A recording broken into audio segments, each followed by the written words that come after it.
Canadian Prime Minister Mark Carney has announced that he will visit China in the new year following a bilateral meeting with Chinese President Xi Jinping on the sidelines of the APEC Leaders Summit in South Korea's historic city of Gyeongju.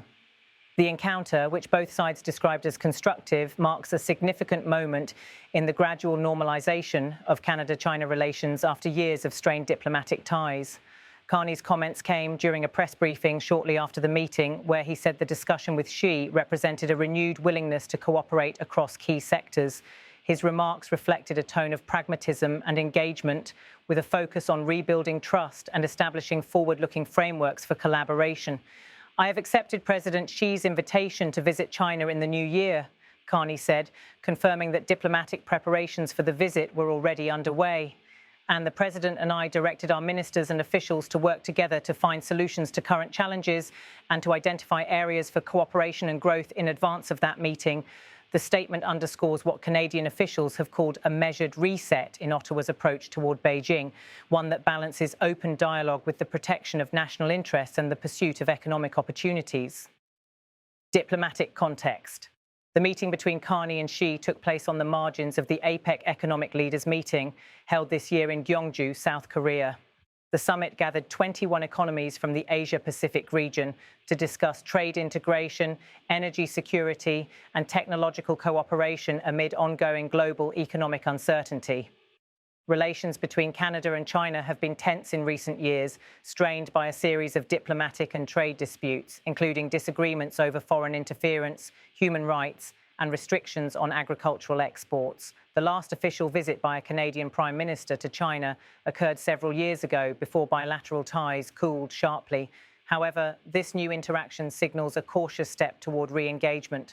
For both governments, the decision to resume high-level communication reflects recognition of shared interests in trade, climate policy, and technological development. A turning point in relations, Carney emphasized that both sides view the Gyeongju meeting as a pivotal shift. "We agreed this meeting marked a turning point in our bilateral relationship," he said.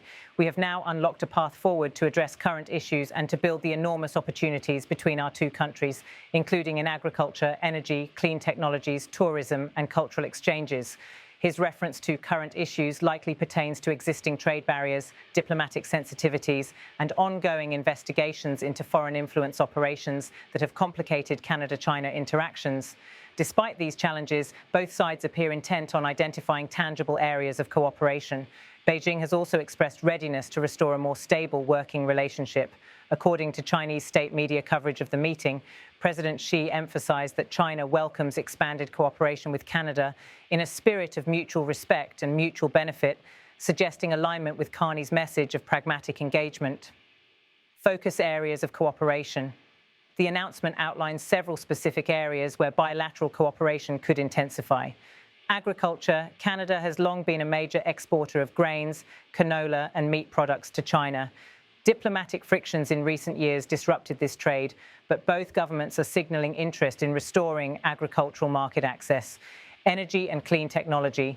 As the global transition toward renewable energy accelerates, Canada's expertise in carbon capture, hydrogen, and clean fuels aligns with China's domestic energy transformation goals. Tourism and cultural exchange.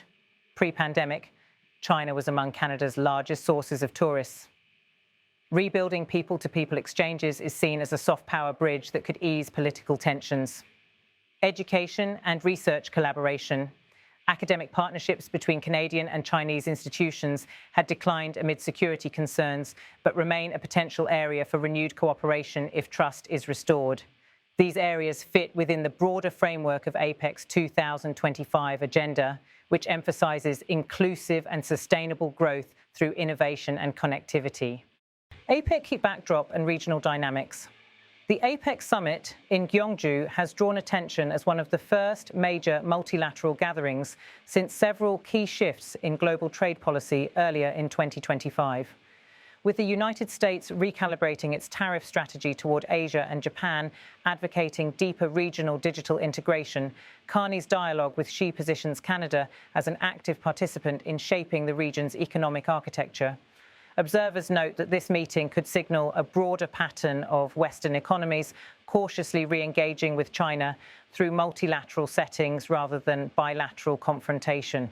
It also comes at a moment when several APEC members, including South Korea and Australia, have been working to balance security concerns with the economic necessity of cooperation with Beijing. For Canada, whose economy remains deeply intertwined with both the United States and Asian markets, the meeting represents an opportunity to diversify export destinations. In recent speeches, Carney has repeatedly emphasized Canada's aim to double non-US exports within 10 years, a goal that would be impossible without deeper engagement in Asia. The meeting setting Carney and Xi met in a private session on the sidelines of the APEC leaders' events. According to officials familiar with the arrangement, the meeting lasted approximately 40 minutes and covered a broad range of topics, including trade, investment, and regional security. Footage released by AFP TV shows Carney entering the press conference hall in Gyeongju shortly after the meeting concluded. His tone during the subsequent remarks suggested confidence that both sides had reached a constructive understanding. Behind the scenes, senior Canadian and Chinese officials are now expected to prepare follow-up meetings ahead of Carney's planned visit to China early next year. Discussions are likely to include trade facilitation, energy transition cooperation, and frameworks for ministerial dialogue. Broader implications. While the official remarks avoided sensitive political topics, analysts suggest that the turning point language used by Carney is significant. It implies not only a willingness to rebuild economic links, but also an acknowledgement that previous approaches, characterized by public confrontation and limited engagement, have reached their limits. The statement aligns with Canada's recent diplomatic recalibration under Carney's leadership, which has emphasized pragmatic engagement with global powers even amid policy disagreements. The shift parallels moves by other US allies to manage competition with China while maintaining channels for cooperation on global issues such as climate change and economic resilience. From Beijing's perspective, the outreach from Ottawa may also be welcomed as a sign of normalization after several years of tension marked by trade disputes, consular incidents, and public criticism. The timing, following a series of meetings between Xi and regional leaders during the Gyeongju Summit, reinforces China's intent to project stability and openness amid geopolitical realignments. Coordination between ministries. Carney's remarks that both leaders had directed ministers and officials to work together highlight the operational dimension of the renewed dialogue. Canada's Global Affairs Ministry and China's Ministry of Foreign Affairs are expected to establish a structured schedule of working-level meetings before the Prime Minister's visit. Officials say early areas of coordination could include restoring suspended agricultural and seafood trade certifications, aligning standards for clean energy investments, launching new mechanisms for tourism recovery post-pandemic, expanding student and professional exchange programs, and reopening consular dialogue channels to address citizens' issues abroad. Such steps would mirror past phases of normalization between the two countries, such as the 2016 to 2017 period, when bilateral trade and tourism saw sharp increases following official visits.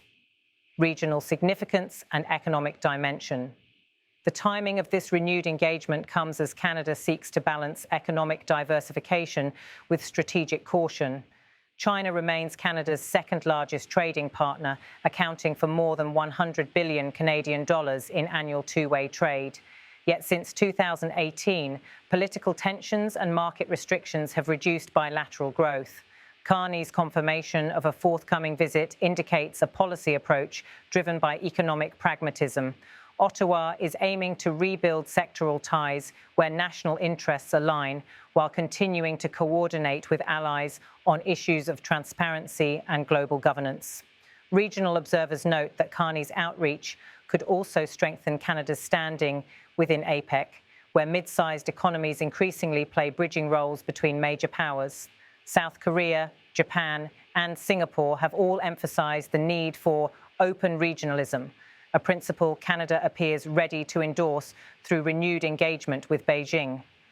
Reactions from officials and analysts. Initial responses from Canadian media and policy circles have been cautiously optimistic. Trade groups have welcomed the announcement as a potential boost to agricultural exports, while analysts have urged careful management of expectations. One senior Canadian trade official, speaking on background, described the meeting as a constructive first step toward restoring stability, adding that future talks will determine whether this opening can translate into tangible policy changes. In China, state media coverage portrayed the encounter as evidence of Beijing's readiness to reset ties on the basis of mutual respect. The narrative emphasizes Xi's leadership role in re-establishing positive relations with Western economies during the APEC gathering. The road ahead preparations for Carney's 2026 China visit are expected to begin immediately, involving multiple government departments and business delegations. The visit is likely to include stops in Beijing and Shanghai, focusing on trade, clean technology, and investment promotion. Diplomatic observers say success will depend on whether both sides can maintain constructive dialogue through the coming months. Issues such as investment screening, cybersecurity, and foreign interference remain sensitive, but both governments have indicated readiness to compartmentalize disputes and pursue progress where possible. If the visit proceeds as planned, it would mark the first official visit by a Canadian Prime Minister to China in several years, signaling a tangible thaw in relations. Prime Minister Mark Carney's remarks in Gyeongju mark the most direct public confirmation of a diplomatic reset between Canada and China since tensions first escalated several years ago. His statement that this meeting marked a turning point in our bilateral relationship and that he would visit China in the new year reflects a pragmatic shift toward engagement through dialogue and cooperation. Both governments have now instructed their officials to begin technical preparations for that visit, aiming to transform renewed diplomatic communication into concrete outcomes. The next phase, Carney's 2026 trip to China, will test whether this turning point leads to lasting progress in trade, trust, and regional partnership.